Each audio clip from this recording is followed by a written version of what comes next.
Hello student, welcome to our YouTube channel commerce proficiency. आज की class में हम कवर करेंगे some exceptional shapes of indifference curve, यानी कि एक्सेप्शनल जो शेप्स होते हैं इंडिफरेंस कर्व की कवर करेंगे आज की क्लास में।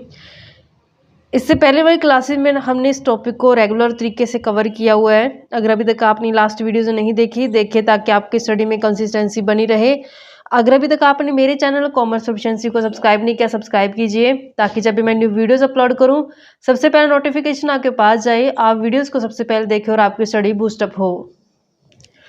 यहाँ पे कुछ एक्सेप्शनल शेप्स होती हैं, यानी कि कौन से अपवाद हैं इंडिफरेंस कर्व के। जैसे सबसे पहला केस आता है exception 1, straight line indifference curve, जिसे हम परफेक्ट सब्स्टिट्यूट बोलते हैं।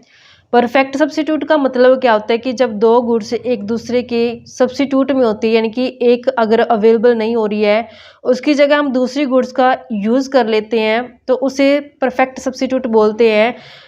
अब इसमें सब्स्टिट्यूट करने से जो कंज्यूमर को मार्जिनल रेट ऑफ सैटिस्फैक्शन मिलता है, मार्जिनल रेट ऑफ सब्स्टिट्यूशन मिलता है, वो क्या होता है, परफेक्ट रहता है।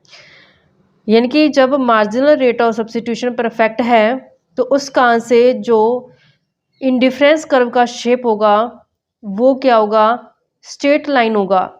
इंडिफरेंस कर्व क्या हो जाएगा, स्ट्रेट लाइन हो जाएगा। कहता है अगर दो गुड्स हैं एक्स और वाई, वो परफेक्ट सब्स्टिट्यूट है तो यहाँ पे जो उनकी मार्जिनल रेट ऑफ सब्स्टिट्यूशन क्या होगी, विल बी 1:1 हो जाएगी, यानी कि इक्वल हो जाएगी। Two goods are perfect substitute, कहते हैं दो गुड्स सब सब्स्टिट्यूट होती हैं if the consumer is willing to substitute one good for the other at a constant rate, यानी कि जब दो गुड्स को यूज़ किया जा रहा है और दोनों आपस में परफेक्ट सब्स्टिट्यूट है, जब कंज्यूमर विलिंग होता है सब्स्टिट्यूट करने के लिए एक गुड्स को अदर के साथ, वो कॉन्स्टेंट रेट से क्या होती हैं, वो सब्स्टिट्यूट की जाती हैं। जो कंज्यूमर होता है वो सब्स्टिट्यूट करता है एक गुड्स को अदर गुड्स के साथ कॉन्स्टेंट रेट से, तो जो इंडिफरेंस कर्व होता है परफेक्ट सब्स्टिट्यूट का वो एक स्ट्रेट लाइन बन जाता है। एग्जांपल की हेल्प से समझते हैं इसको। यहाँ पे हम समझने की कोशिश करते हैं जो फर्स्ट एक्सेप्शन आती है इसकी। फर्स्ट जो एक्सेप्शन है, फर्स्ट एक्सेप्शन केस है, जो एक्सेप्शन केस फर्स्ट है जिसे हम बोलते हैं परफेक्ट सब्स्टिट्यूशन। ये केस है हमारा परफेक्ट सब्स्टिट्यूशन का, परफेक्ट सब्स्टिट्यूशन। तो यहाँ पे हम दो गुड्स ले लेते हैं, एग्जाम्पल के लिए एक एक्स गुड्स ले लेते हैं, एक ले लेते हैं वाई। मान लो कि पहली गुड्स एक्स के लिए है और वाई के लिए हमने 10 एग्जाम्पल के लिए लेट कर लेते हैं। अगर मान लो हमने एक्स की एक क्वांटिटी को बढ़ा दिया तो हमने जो वाई की क्वांटिटी है 2 माइनस करनी पड़ेगी, तो यहाँ पे कितनी हो जाएगी, 10 में से 2 गया 8।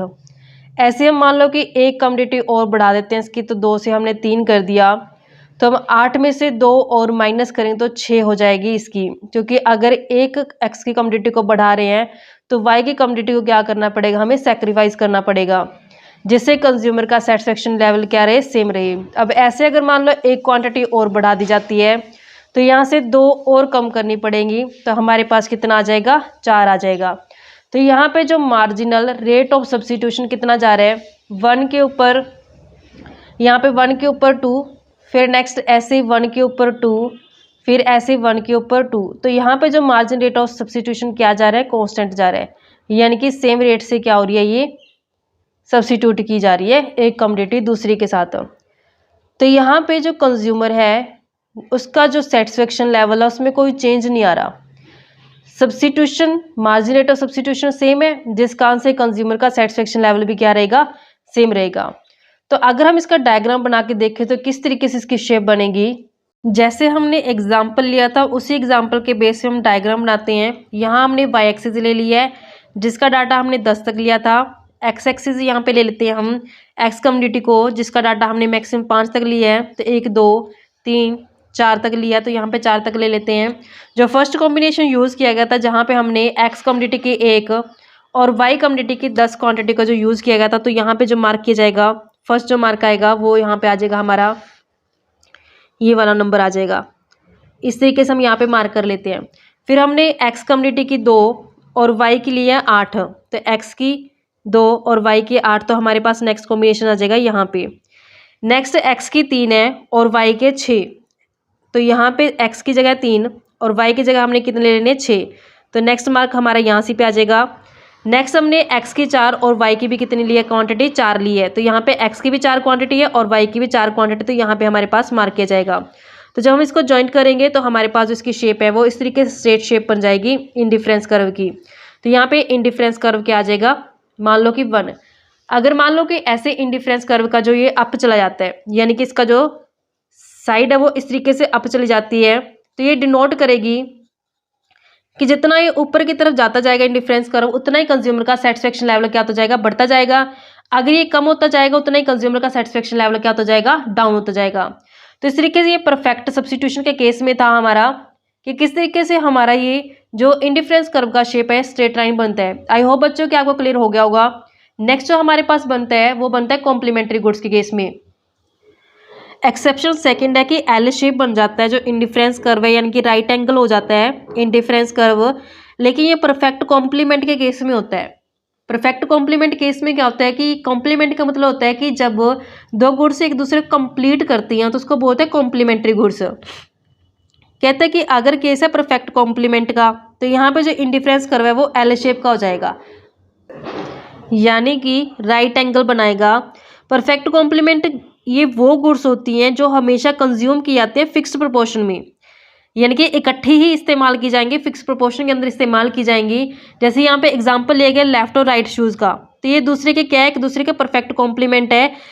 एक शूज़ हम अकेला नहीं डालते और पेयर में यूज़ करते हैं उसको, तो दो शूज़ को ही हम एक साथ इस्तेमाल करते हैं, तो एक दूसरे क्या है, कॉम्प्लीमेंट है। One of them is of no use without the other, मतलब एक का यूज़ हम बिना दूसरे के नहीं कर सकते। There is no rate at which any consumer will substitute one kind of shoe with the other when he starts with equal number of each. तो हमें एक शूज़ को हम सब्सटीट्यूट नहीं कर सकते दूसरे शूज़ के साथ, हमें वो दोनों एक साथ ही है जो इक्वल नंबर में यूज़ करने पड़ते हैं। और जैसे एग्जाम्पल की हेल्प से हम इसको समझते हैं, जैसे हम यहाँ पे इसको एग्जाम्पल के लिए ले लेते हैं, यहाँ पे ले लेते हैं लेफ़्ट शूज़ को, लेफ़्ट शूज़ ले लेते हैं। ऐसे हम ले लेते हैं राइट शूज़ को, राइट शूज़ को, और कंज्यूमर का जो सेटिस्फेक्शन है वो ले लेते हैं, सेटिस्फेक्शन को ले लेते हैं। मान लो कंज्यूमर के पास एक लेफ़्ट शूज़ है, एक राइट शूज़ है, तो वो सेटिस्फाई है। अब अगर मान लो कि उसके पास लेफ़्ट शूज़ 2 हो जाते हैं लेकिन राइट उसके पास एक ही रहता है, तब भी उसका सेटिस्फेक्शन सेम ही रहने वाला है, क्योंकि अब उसका जो पेयर है तब भी कंप्लीट नहीं है, क्योंकि एक के साथ तो एक तो डाल सकते हैं, लेकिन जो लेफ्ट का एक ही क्वांटिटी बढ़ी है, दूसरे की तो क्वांटिटी नहीं बढ़ी है ना, इस कहाँ से सेटिस्फेक्शन कंज्यूमर का तब भी सेम रहेगा। अगर मान लो कंज्यूमर के पास लेफ्ट एक है और राइट उसके पास 2 शूज़ हो जाते हैं, तब भी उसके सेटिस्फेक्शन के ऊपर कोई फर्क नहीं पड़ेगा, सेम सेटिस्फेक्शन लेवल उसको मिलेगा। अब उसको सेटिस्फेक्शन लेवल बढ़ाने के लिए क्या करना पड़ेगा, दोनों ही क्वांटिटी को बढ़ाना पड़ेगा। जैसे मान लो कि 2 शूज़ उसको लेफ्ट के लेने पड़ेंगे, 2 राइट के लेने पड़ेंगे, तब जाकर के कंज्यूमर का जो सेटिस्फेक्शन लेवल है जो वो क्या होगा, इंक्रीज हो जाएगा अगर उसने दोनों क्वांटिटी को सेम बढ़ाया है। तब इसको डायग्राम की हेल्प से कैसे समझा सकते हैं, हम डायग्राम प्रिपेयर करते हैं। जैसे हम यहाँ पे इसका, तो हम इसकी लाइन ड्रॉ करेंगे। तो जैसे कि हम यहाँ पे इसको ड्रॉ कर लेते हैं OY एक्सिस को, तो यहाँ पे 2 ले लेते हैं, यहाँ पे 4 और यहाँ 6। ऐसे यहाँ पे एक्स एक्सिस को ड्रॉ करते हैं हम, एक्स एक्सिस को ड्रॉ करेंगे तो यहाँ पे ले लेते हैं हम 2, ऐसे 4 और ये 6। तो यहाँ पे हमने सेम गैप है जो ली है डाटा के बीच में, तो यहाँ पे हम ले लेते हैं, एक साइड पे ले लेते हैं लेफ़्ट शू, एक साइड पे ले लेते हैं राइट शू।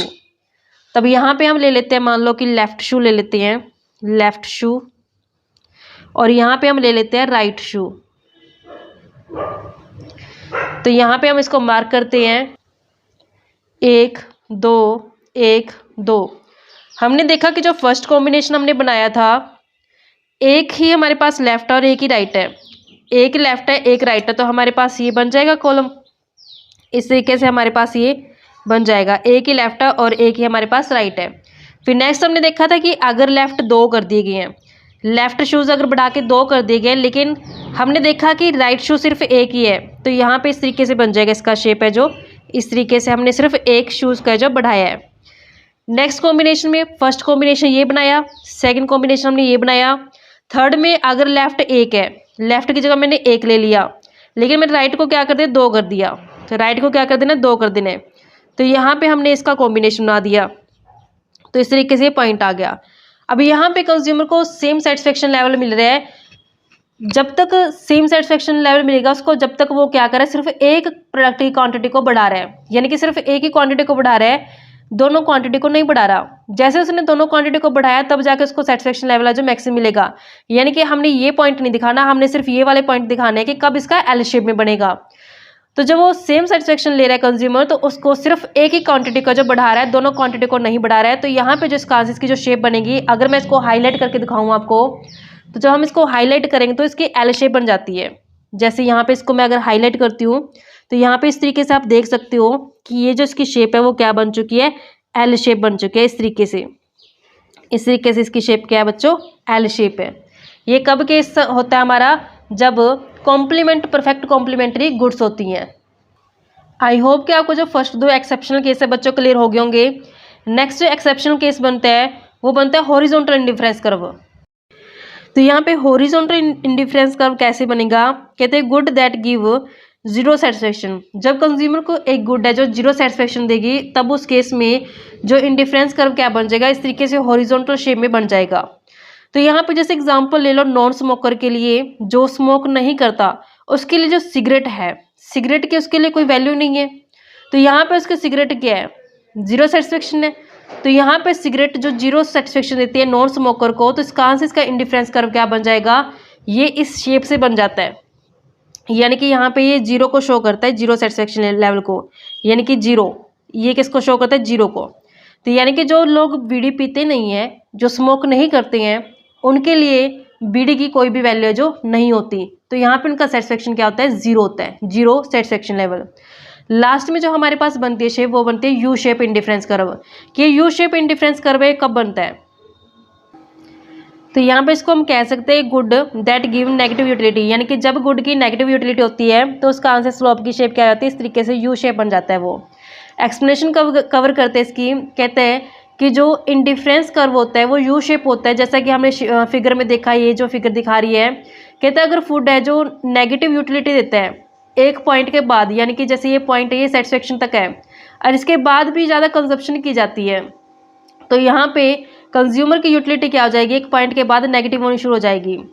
तो कहते फॉर एग्जांपल, कहते जो ये पॉइंट क्यू है, जैसे यहाँ पे क्यू पॉइंट के ऊपर है, जो कहते जो कंज्यूमर है वो फूड ले रहा है जो, तो वो जितना उसको चाहिए उतना चाहिए। यहाँ पे यहाँ तक तो क्या उसकी जितनी फूड की ज़रूरत है उतना वो कंज्यूम कर रहा है, सेटिस्फाई है वो।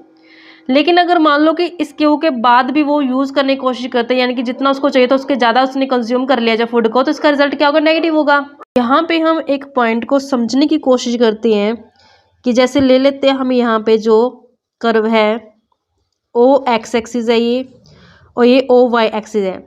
यहाँ पे हम ले लेते हैं मान लो कि गुड वाई गुड्स है, जो वाई गुड्स ले लेते हैं, यहाँ पे ले लेते हैं मान लो गुड्स एक्स गुड्स ले लेते हैं।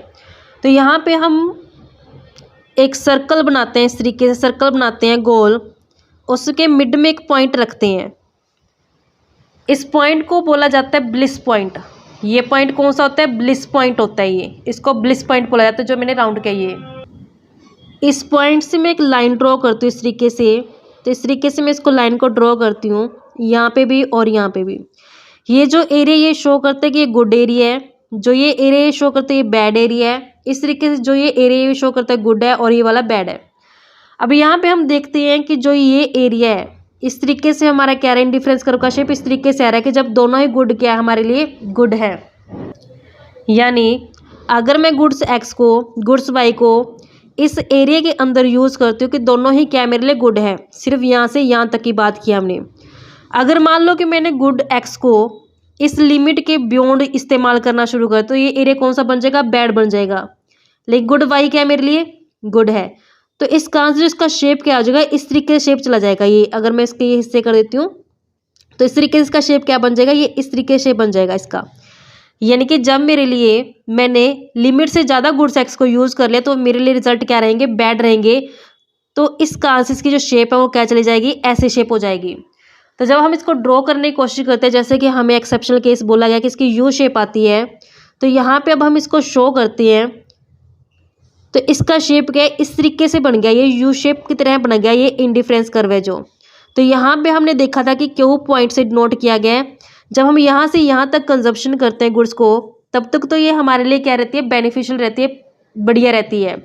लेकिन जब एक पॉइंट के बाद हम यूटिलिटी लेने की कोशिश करते हैं तो यूटिलिटी हमारी बढ़ने के बजाय क्या होती है, कम हो जाती है, डाउन हो जाती है, जब हम लिमिट से ज़्यादा इसको इस्तेमाल करेंगे। अगर हम सिर्फ यहाँ लिमिट तक इसको इस्तेमाल करें तो हमारे लिए गुड है, उसके बाद अगर इसको इस्तेमाल किया तो ये हमारे लिए क्या करते हैं, बैड रिजल्ट करते हैं। तो इस तरीके से इसका कारण यही रहता है यू शेप बनने का, कि जब हमने एक लिमिट तक इसको इस्तेमाल किया तो बढ़िया है हमारे लिए ये, लेकिन जब हमने इसको उस लिमिट के बियॉन्ड इस्तेमाल करना शुरू करें तो इसकी शेप क्या होगी, अपवर्ड चलेगी, या ये हमारे लिए क्या शो करेगा, ये बैड सिचुएशन हो गया, क्योंकि हमने लिमिट के बियॉन्ड जाकर के गुड्स को जो इस्तेमाल किया, जो हमारे लिए यूटिलिटी क्या करेगा, नेगेटिव यूटिलिटी देगा। जैसे अब हम एग्जांपल लेते हैं कि जितने फूड की हमें ज़रूरत होती है भूख लगने पे, हम उतना फूड लेते तो हमारे लिए गुड होता है। तो अगर हमें भूख लगने के बाद भी मतलब खाना जो हमने खाया उससे हमारी सेटिस्फेक्शन मिल चुकी है हंगर को, उसके बाद भी जब हम ज़्यादा खाना खाने की कोशिश करते हैं तो उसकी यूटिलिटी क्या होती है, हमारी नेगेटिव में चले जाते हैं। तो इस कारण से हमारा स्लोप क्या चला जाता है, इंडिफरेंस कर्व का पॉजिटिव चला जाता है। जैसा कि हमें बुक में कहा गया है कि क्यू पॉइंट तक, यहाँ तक हमने क्या किया है, जो इतना फूड चाहिए था उतना हमने ले लिया, सिर्फ यहाँ से यहाँ तक। अगर बियॉन्ड क्यू यानी कि क्यू के बाहर जाकर के अगर फिर भी हम कंज्यूम कर रहे हैं, फूड को ज़्यादा यूज़ कर रहे हैं, तो जो इंडिफरेंस कर्व क्या हो जाएगा, पॉजिटिव स्लोप में चला जाएगा, जो किस चीज़ को इंडिकेट करता है कि नेगेटिव यूटिलिटी जो कंज्यूम करने की गुड्स को मिल रही है, यानी कि एक्स्ट्रा फूड लेने से यूटिलिटी क्या हो चुकी है, नेगेटिव हो चुकी है, बढ़ने की बजाय। तो इस तरीके से बच्चों ये हमारे पास टॉपिक बनता था एक्सेप्शनल केस, जिसमें हमने 4 एक्सेप्शनल शेप को पढ़ा है। आई होप कि आपको क्लियर हो गया होगा। ऐसे नेक्स्ट टॉपिक को हम नेक्स्ट क्लास में कवर करेंगे। ऐसे ही रेगुलर वीडियो देखने के लिए आप मेरे चैनल कॉमर्स प्रोफिशिएंसी को सब्सक्राइब, लाइक एंड शेयर करें।